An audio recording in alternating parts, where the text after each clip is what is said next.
और जब एक कहानी के पीछे एक स्ट्रॉन्ग फैमिली और इंस्पायरिंग जर्नी होती है तो वो सिर्फ बिजनेस स्टोरी नहीं होती, वो एक इमोशनल सफ़र बन जाता है. A very warm welcome to all of you. Today's session is powerful and heart touching. The theme is Ace of Blades, the story of R.K. Malhotra, business, family, and legacy.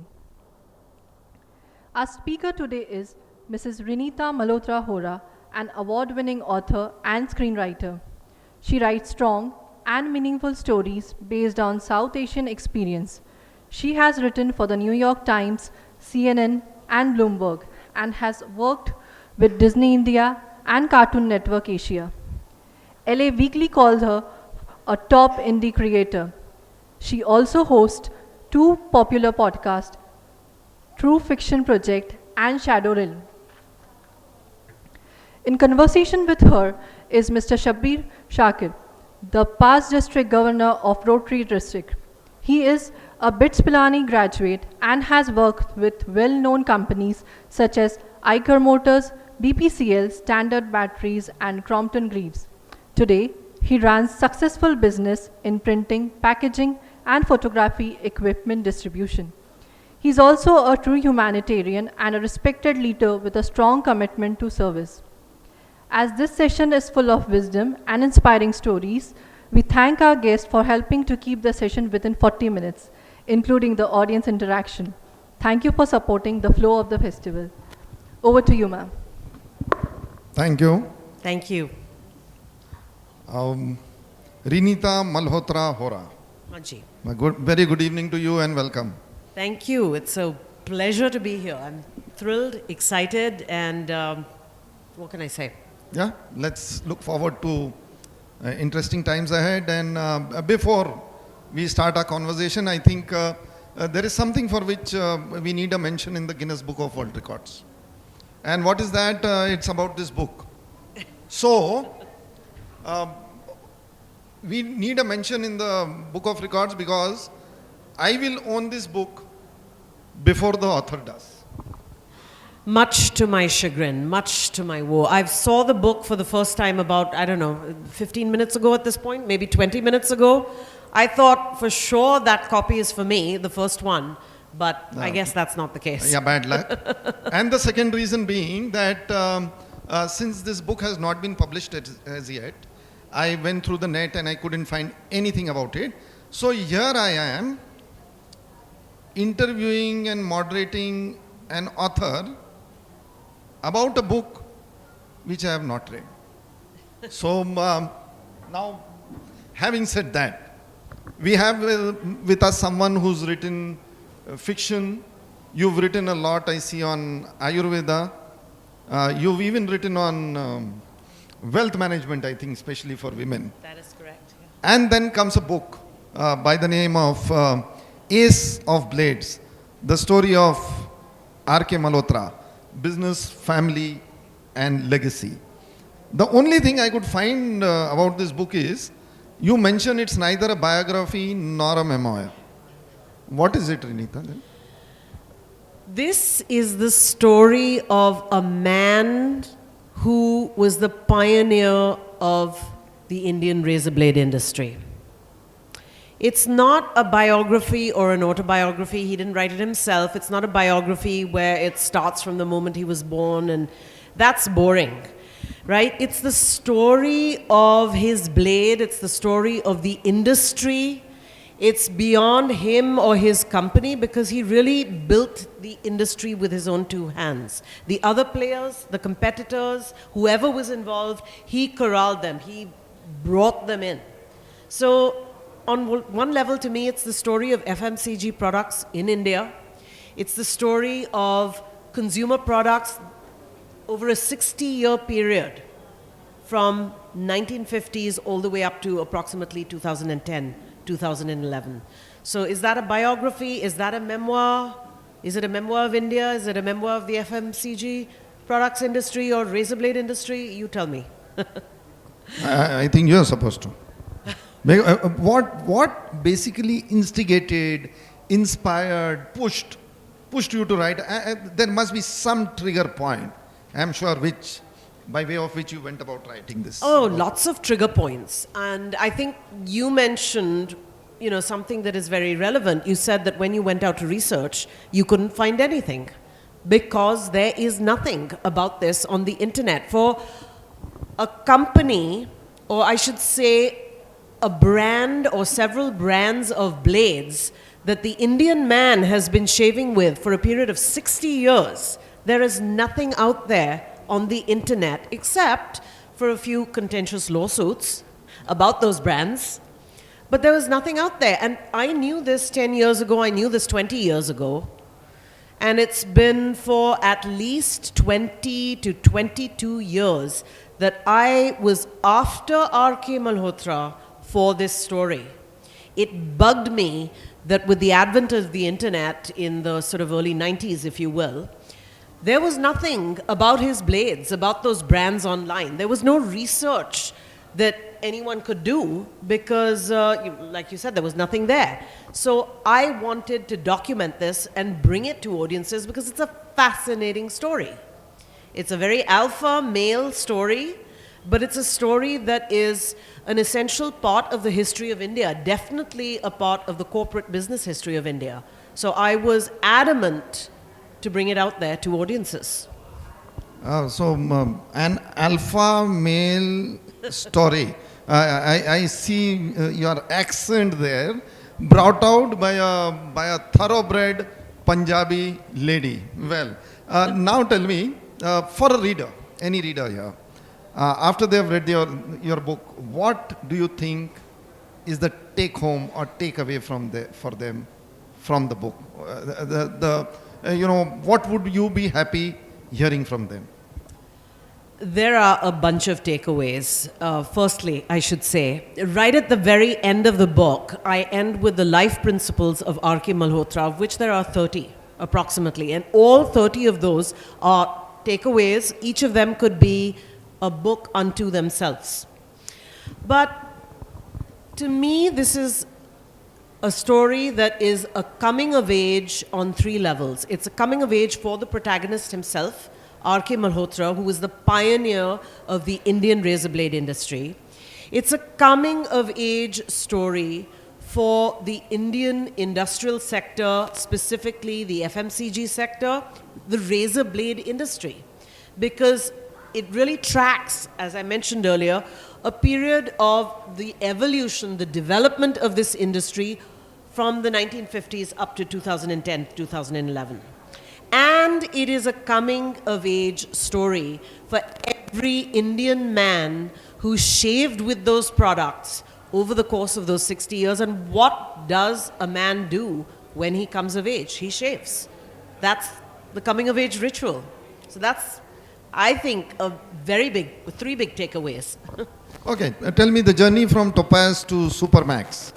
Was it that was it planned, or it happened because you had to face the changing times? How do you see that? Well, you definitely had to face the changing times or the changes. Those changes, now were they planned? They were planned by some perhaps, or the evolution of this had to go according to a plan which had to be developed and evolved along the way. What do I mean by that? Topaz was born in 1970. It was a double-edged blade, the traditional barber blade that every barber shaves a man with. He puts it in the razor, he breaks it off, he gives you that perfect shave.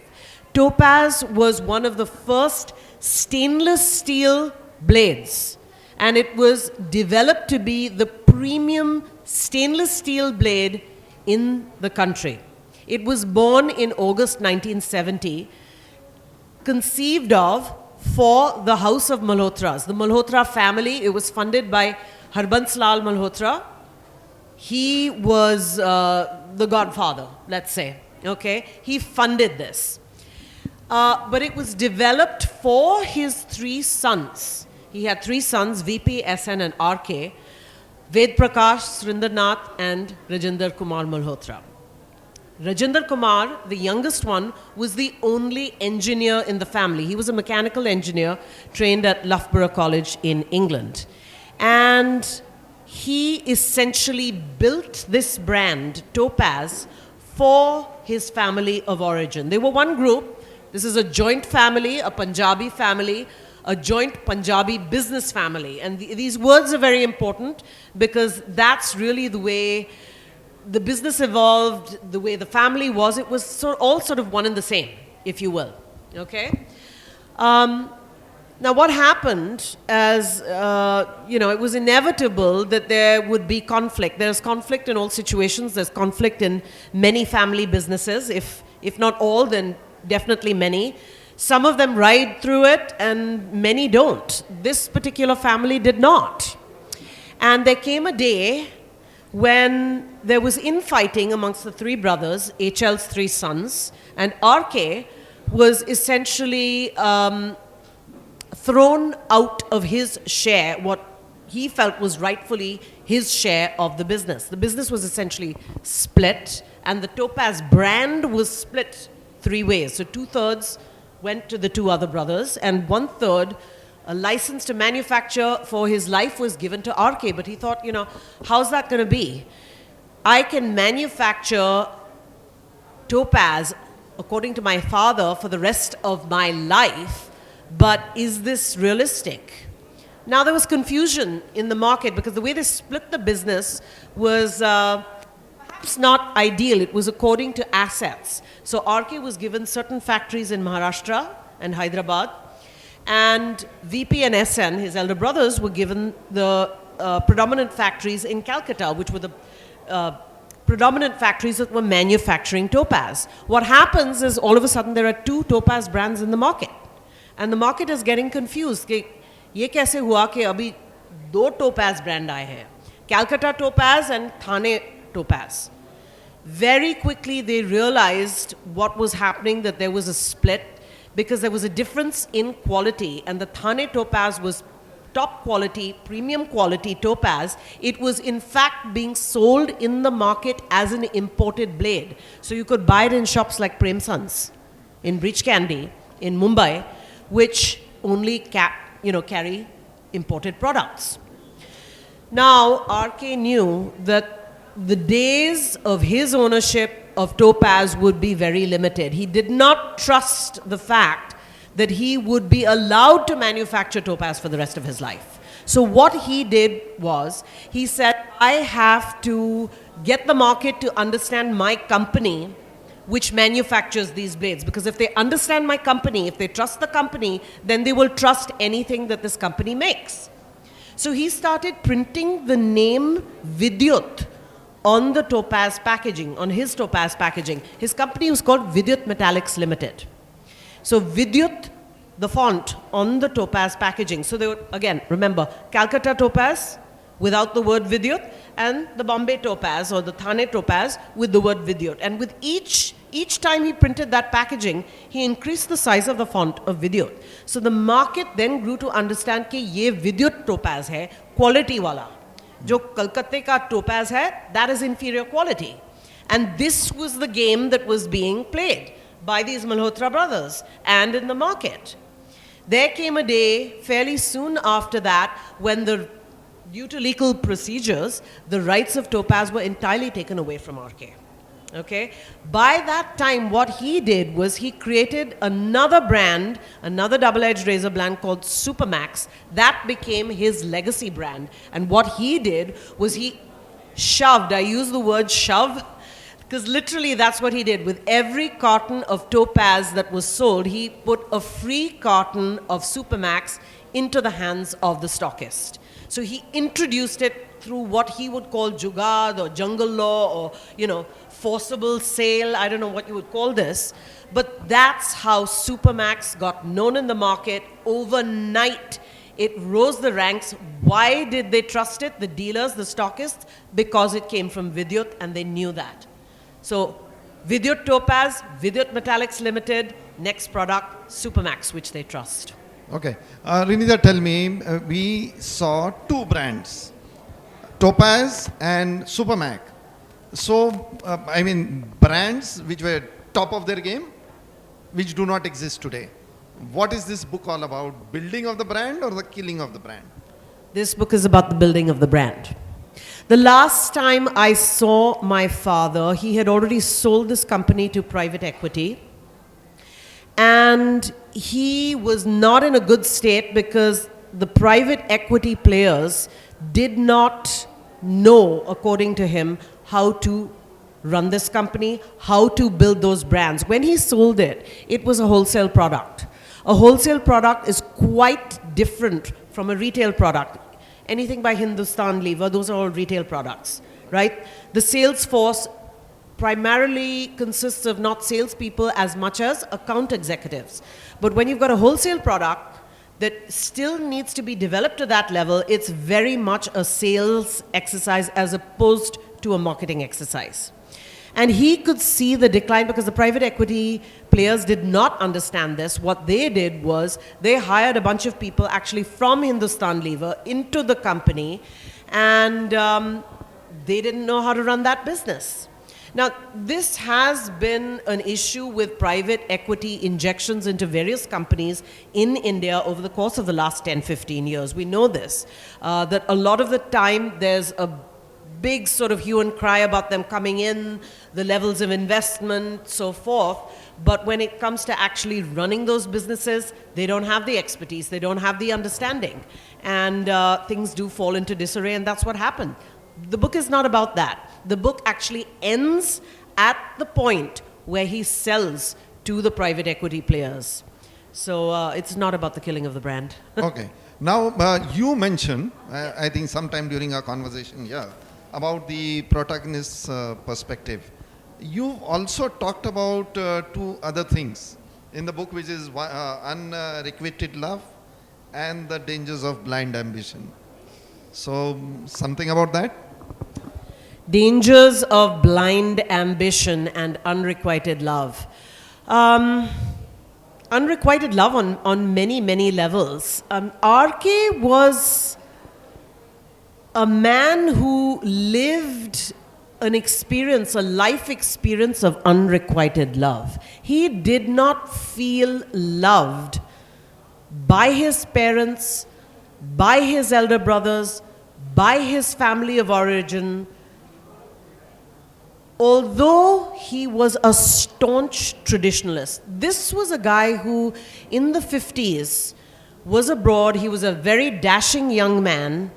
He was poached by Helena Rubinstein. Do you know this name, Helena Rubinstein Cosmetics?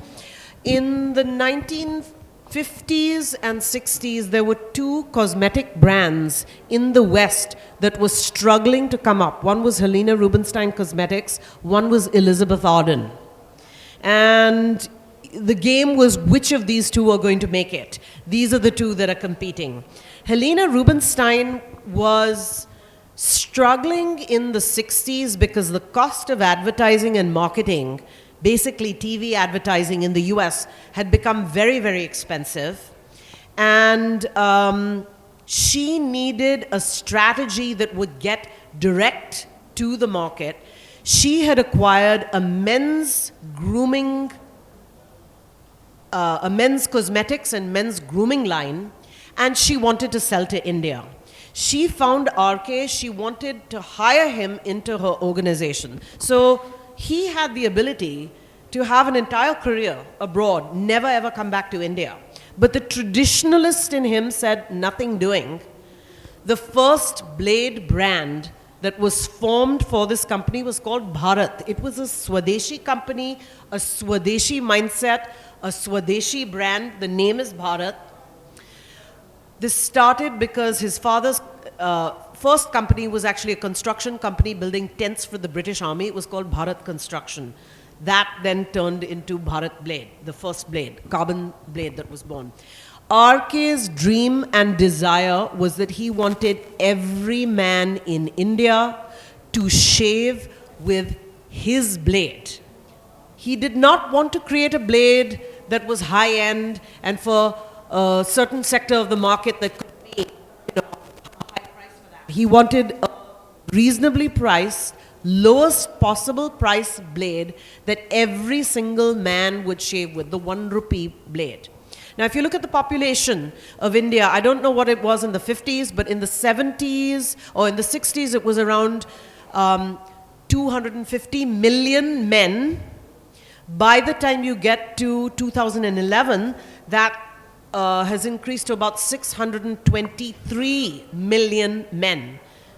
These are men who need to shave every single day. Okay? You look at the export market, the biggest markets for blades, the Middle East. Why? Because when you go on your pilgrimage to Hajj and Makkah, what do? You shave. So outside of India, that is the biggest market. And inside of India also, you've got, 20% or so of the population is the Muslim population who needs to shave when they go for those pilgrimages. It's more so even than the average daily shaving. You had brands which were given names like 6 o'clock and 7 o'clock because that's the time you shave, and then 3 hours later again, you've got the stubble growing. Every male knows what I'm talking about, right?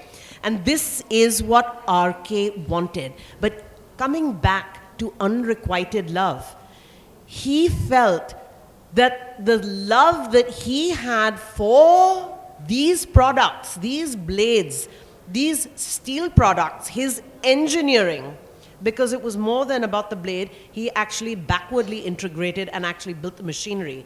But that deep love, the rest of his family didn't have, and so they couldn't appreciate it, so they didn't treat it with the seriousness and the dire love that he did. So unrequited love on many, many levels. Unrequited love for the product, unrequited love for the business, unrequited love from his family of origin who he eventually fell out with. Who didn't appreciate all the things that he created. Correct, exactly. Blind ambition, as I mentioned, he wanted his blade to be the most widely used blade, the #1 blade in India. For that to be not just his legacy, but his actuality, his presence. RK was in love with that double-edged blade. That was his love, it was his lover, it was his child, it was his wife, it was his mistress, it was his boss, it was his colleague, it was his best friend. That is what he cared about. Not people, or things, or hobbies. It was the double-edged blade. Reenita, did you understand all this as a daughter growing up? Or were you able to understand it only when you sat down with him in the process of writing this book? I'm 55. So this is for me a 55-year legacy, or I should say a 55-year school of trying to learn and understand this. And at some level, when you are a child, you sit on the dinner table and your conversations are about blades. Whether you like them, you the child, like them that or not. That is what is being discussed. Every day, 7 days a week, 3 meals. But did you understand all this, without him actually telling it in so many words to you? You do, because you learn a lot by osmosis. There is no other topic of conversation. This is what you are discussing. So you ask the questions, it comes by osmosis. You might not be able to piece it together perfectly. It took me forever to write this book after he passed away, because I still had to piece a lot of it together. And by that time, of course, I had sat down with him, as you say, talked to him, interviewed his colleagues, his workers, his family, whoever was, available to talk to. So my understanding was cemented, and a lot of those concepts that I had absorbed in the years that I grew up was cemented into, a deeper understanding, which enabled me to write the book. This process of writing this book, interviewing him, his colleagues, his co-workers, his friends, did it make you understand him better, and did it bring you closer to him? Absolutely. Because I interviewed him firstly. I should say I have about 14 or so hours of tape. The last time I ever met him, which was October 2020, it was mid-pandemic, I had flown from California, and my brother Rajiv had flown my parents out, and we met in England, halfway point. That's when I interviewed him and got most of the material. But then he died the following year. So I spent the bulk of that year interviewing all these people, and walking the beaches of Southern California, really trying to put all of this together, understand this man and why he had such an impact on me for the last 50 years, why I just couldn't get him out of my DNA, even though I had fought with him, I had many differences. And I did grow to understand him, I would argue, better in that year after he died, while I was writing this book, perhaps than I had for all of those 50 years before that. Okay. We are running completely out of time because the time is being shown to me. But two quick questions before we end, with your permission. Do you have any thought, any ambition of bringing this brand back in some way? There was no place for me in his business. That was made very clear to me from the start. There is no place for women in a traditional Punjabi family business. My family, classic example. There were points in his life where conflict was inevitable. There were lots of points of conflict. There were some points in his later years where he then came to me because other situations were not working out, and he said, now you get involved. By that time, unfortunately, it was too late, and my sort of interests and career had moved elsewhere. So I am not qualified to manufacture razor blades. That ship has sailed. I would have loved to have done that one day in my life. At this point, I think the answer is no, but there is certainly scope for the younger generation to bring these brands back, perhaps, if they're interested. Amazing brands, if they actually get into it. You do harbor that thought. Now the the last question. You've broken up your book in 3 parts, 3 innings, as you've said. Probably the conceptualization, the build-up, and the succession. So quickly, if you can answer that before we end it. It's not so much those. He described his life in 3 cricket innings. Okay. The first innings is essentially the 50s and 60s when he was a dynamic young man and he started building this company. The second innings, and those first innings, I should say, took place in Calcutta. That's where the story takes place, his story. The second innings takes place primarily 1970 up to 1985, which is what I would call the Topaz years. Okay? That is the brand that was dominant in India at that point, and that was born and burgeoned in Bombay at that time. And the third innings is Supermax. The Supermax years, everything from the 90s all the way up to 2010 to 2011. These are the years that Gillette, for a good decade, was trying to buy his brand, Supermax. That didn't go anywhere. They persisted for about 10 years. And then eventually he sold to private equity. That's the third innings. So it's not so much about succession, or if you want to define succession, private equity was the successor. Okay, before I hand it back to our facilitator, thank you so much, Reenita. It was so wonderful. And if I were to sum up your, your attitude, your thoughts, the way you express yourself, only one word: very sharp. Pun intended. Thank you so very much. A pleasure being with you. Thank you so much. I take that as a huge compliment. Thank you.